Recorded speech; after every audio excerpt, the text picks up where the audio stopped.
pergunta que fica na cabeça da gente é: como chegamos a esse ponto? Se você olha para a direita, tem Lula. Se você olha para a esquerda, tem Alexandre de Moraes. Se você olha para frente, tem a Janja. Basicamente, a gente se sente completamente impotente perante a tudo que está acontecendo. E vamos lá. Você não precisa gostar do Bolsonaro, você não precisa ter feito campanha para ele, ser bolsonarista, nada disso. Mas o que eu vou dizer agora não é para quem concorda com ele, mas para você que talvez não está entendendo o que está acontecendo. Afinal de contas, o que tem a ver Bolsonaro Moraes com a sua vida? Eu vou te explicar. Basicamente, nós temos hoje um cenário em que um ex-condenado é presidente da República e um ex-presidente da República pode se tornar um condenado. E mesmo que você tenha suas divergências com o Bolsonaro, vai aqui alguns pontos para você pensar. Não precisa concordar não, mas pensa aí. Ele nesse momento está proibido de falar com embaixadores, proibido de usar rede social, sofreu busca e apreensão na sua casa, encontraram aí incríveis $14 mil, usando tornozeleira eletrônica e é obrigado a ficar em casa das 19 às 7 horas da manhã e está proibido de falar com o próprio filho, Eduardo. Aí vem os meus pontos. Alguém que roubou o INSS, que foram bilhões, está usando tornozeleira eletrônica? Você já viu algum traficante, estuprador, alguém aí que roubou bilhões às estatais, ficando impossibilitado de conversar com o seu próprio filho? Ou seja, o script é o mesmo. E quando você entender que nós não estamos em uma democracia, você vai entender o porquê o que estão fazendo com o Bolsonaro afeta também a sua vida. Porque afinal de contas, se eles estão fazendo isso com o ex-presidente da República, o cara basicamente mais popular do Brasil, o que eles não vão fazer com você? Que é digamos, um mero cidadão. Pastor, um estudante, uma pessoa que tem opiniões na rede social, você que é jornalista, empresário, e aí? O que vai acontecer com você? Vamos colocar mais uma vez aqui os pingos nos is. Bolsonaro, como alguns eu ouvi falar aí da esquerda, não está sendo condenado pelo que ele fez na pandemia. Não. Ele não está sendo condenado por corrupção. Não. Ele literalmente está sendo condenado por uma tentativa de golpe. Ele é a pessoa que está despontando nas pesquisas eleitorais como primeiro lugar contra o Lula. Ou seja, será mesmo que eles estão preocupados com a democracia? Pausa. O Lula que recebe ditador aqui no Brasil, como Nicolás Maduro? Ou será que eles estão preocupados em tirar a oposição para poder vencer as eleições? Hein? O que você acha? Isso literalmente aconteceu na Venezuela e através do STF. Ou seja, a Suprema Corte de lá faz exatamente o que a Suprema Corte daqui está fazendo, especificamente na figura do Alexandre de Moraes. E parece que no Brasil não tem mais nada mais importante para poder se combater, sei lá, tipo crime organizado. Afinal de contas, Comando Vermelho, PCC e todos os outros que estão aí, estão literalmente destruindo a vida de pessoas, matando, roubando, sequestrando. Mas a preocupação principal da nossa Suprema Corte, nossa Polícia Federal, pelo visto, é uma pessoa que, enfim, tentou dar um golpe lá dos Estados Unidos, em EAD, virtual. Ainda fizeram uma manchete como se $14 mil na casa dele fosse uma coisa, assim, absurda. Ai, bicho, eu sou crente, eu não posso xingar. Mas a vontade que dá de falar, velho, vai pá. Porque nós tivemos agora, na história recente do Brasil, corruptos com malas e malas e malas de dinheiro na casa. E o que aconteceu com esses caras? É isso mesmo, nada. Pessoas que foram condenadas por 400 anos, como o Sérgio Cabral, tá agora sendo influenciador no Rio de Janeiro, gravando um videozinho. Então peraí, você não precisa gostar do Bolsonaro não. Mas pô, falar comigo que o que tá sendo aí possível de condenação dele, 43 anos de cadeia, é algo razoável? Fazer isso daqui com uma pessoa só porque aí tem vários indícios, possibilidades de golpe, que, convenhamos aqui, teve uma arma apreendida. Pessoas que estavam lá, sei lá, a faixa etária era de 50 mais. Óbvio que é errado, já deixei claro várias vezes aqui, errado quebrar, errado depredar, as pessoas têm que pagar por isso. Agora, meter 17 anos em um cara que pegou lá a bola do Neymar autografada, 17 anos, galera. Você pode achar que isso é mentira, mas não, pesquisa aí, duvida do Nicolas. A Débora, que com um batom escreveu perdeu o mané. Então essas mesmas pessoas que estão usando a palavra democracia para poder aplicar penas desproporcionais a cidadãos comuns que nunca cometeram um crime antes na vida deles, vão até a casa do Bolsonaro e quer pintar nele um crime de golpe de Estado. Sabe o que é golpe? Golpe é lavar dinheiro, é quebrar estatal, é desviar bilhões de reais. Isso sim é golpe. Sabe o que é golpe? É um juiz que não teve uma caramba de um voto, que não é representante de ninguém e não tem legitimidade para poder tomar as decisões, tomar todas as decisões do Brasil. Ou você não sente isso? De que tudo o Alexandre de Moraes decide. E um ponto importantíssimo, tudo isso aconteceu um dia depois do Donald Trump mandar uma carta assinada por ele em apoio ao Bolsonaro, deixando claro que as perseguições, que tudo está acontecendo com ele é uma injustiça, é caixas bruxas e, obviamente, Poxa, estão fazendo isso para poder tirar ele das eleições. E nessa parte, a esquerda me vem com... Ai, e a soberania do Brasil, Nicolas? E a soberania do Brasil? Eu concordo que, óbvio, o Brasil precisa sim ser soberano. Mas o que soberania significa, criatura? Significa que o país possa ter autonomia sobre suas decisões. E até aí tudo bem. O Brasil está dando um exemplo de como não ser diplomático, né? Porque não sei se você sabe, mas os Estados Unidos não é uma economia que você pode falar, quer saber, não quero ver você. Porque antes da campanha, o Lula falava que com uma cerveja e uma conversa de bar resolveria uma guerra. E agora não está conseguindo resolver uma questão de tarifa. Só para lembrar aí.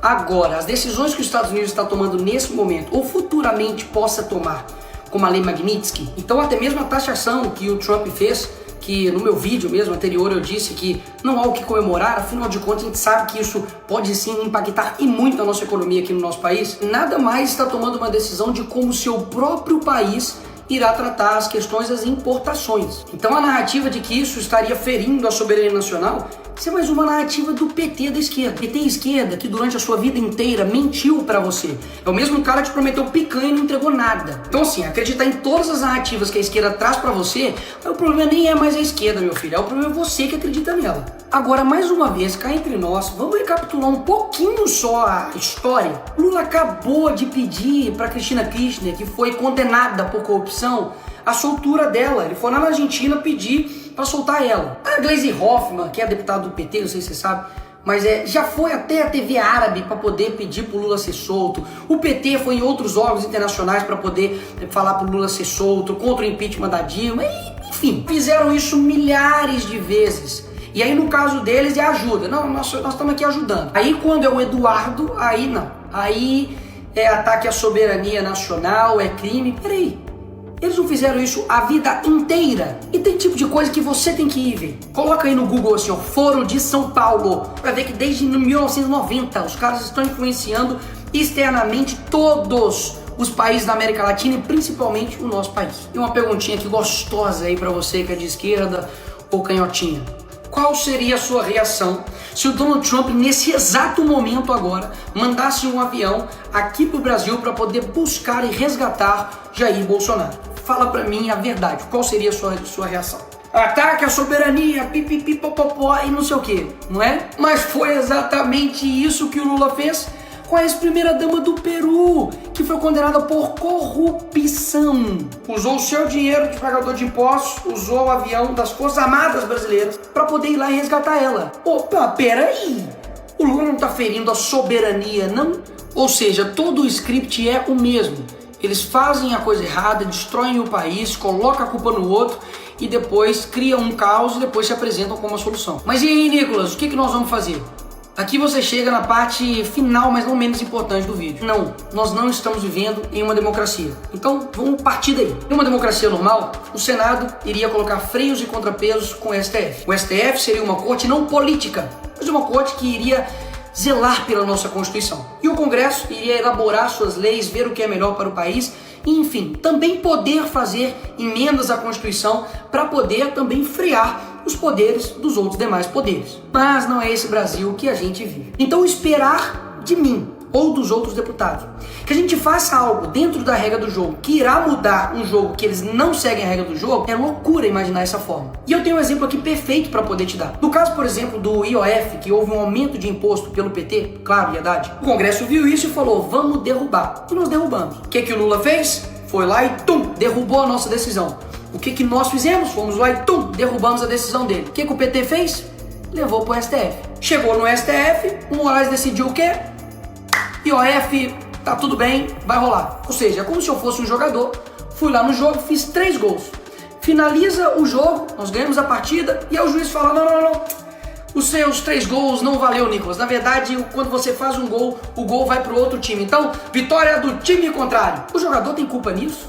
Ele tem culpa de que um juiz está extrapolando por completo a sua competência?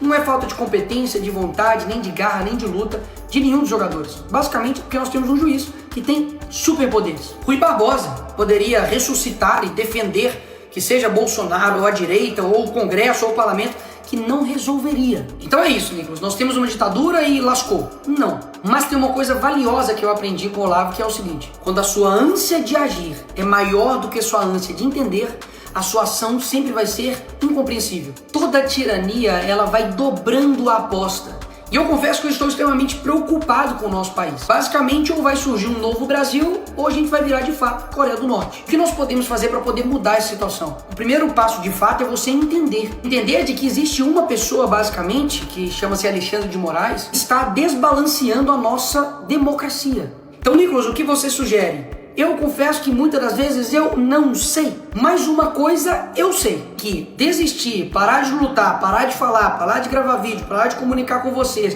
parar de falar a verdade, isso não é o caminho. Então esse é o primeiro passo de que, da mesma forma como eles não desistem, porque você tem a sensação de que tipo, eles não param nunca, um dia isso, um dia aquilo, parece tipo assim, psicopatas no poder, mas eles não param. E o que geralmente acontece com a gente, que poxa, somos pessoas que só querem ter um Brasil legal, cara. Só quero ter um Brasil seguro, só quero ter uma economia pujante, só quero ter empresas que funcionem, trabalhadores que sejam respeitados, pessoas que possam viver a sua vida bem, que estejam, trabalhando para o nosso país. Mas existe uma galerinha que não, eles não querem que isso aconteça. E eu sei que esses caras não vão largar o osso, amigo, de qualquer jeito, eles vão até o fim. Mas a gente também precisa ir até o fim. E por fim, o ponto mais importante, eu não tenho dúvidas que Deus não está com os olhos fechados para o que está acontecendo no nosso país. Existe nesse momento agora centenas de pessoas que choram, que estão distantes da família, que estão sendo perseguidos injustamente aqui no nosso país, e muita gente fica calada, muita gente não se move,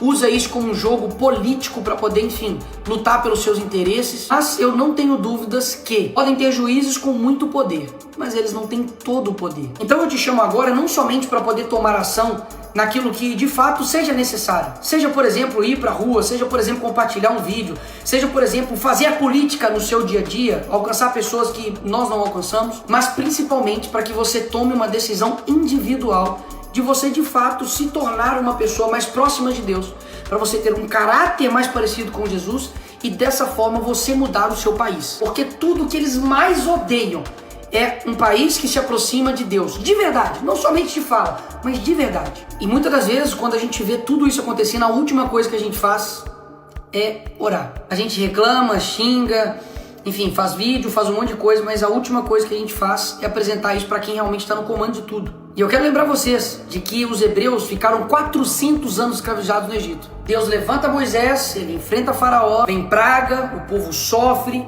depois ele abre o Mar Vermelho, e finalmente Faraó é derrotado e o povo é liberto. O que eu quero dizer com isso é que existem coisas que a gente não tem condição de saber o que vai acontecer. Coisas que de fato são improváveis e que não estão no nosso controle. Mas o nosso dever é fazer o certo sem esperar que dá certo. Para melhorar, vai ter que piorar muito ainda. Mas eu quero muito saber como é a gente vencer isso, pessoal. Você não tá com essa vontade também, não? Mas isso não depende de uma pessoa, de uma instituição, de um grupo somente, mas depende de todo mundo. Quando eu falo de todo mundo, é você que, enfim, tá aí, talvez vendo esse vídeo deitado na cama, ou tá vendo no ônibus, tá vendo no avião, enfim, não te conheço. Mas você é importante pra caramba nesse processo, porque caso contrário, a gente realmente não vai conseguir. Porque pode ter certeza que um país que não sonha, ele não consegue atingir nada. A pessoa que para de sonhar, esquece, ela tá morta. Ter certeza que tem muita gente nesse país que tá com o coração verde e amarelo, louco para poder mudar as coisas, e essa hora vai chegar, O sonho de um novo Brasil ainda tá vivo em mim, e eu não tenho dúvidas também que tá vivo em você, e pode ter certeza, o que tiver ao meu alcance a gente vai estar fazendo, a minha voz é a sua, enfim, não desista daí, que eu não também desisto.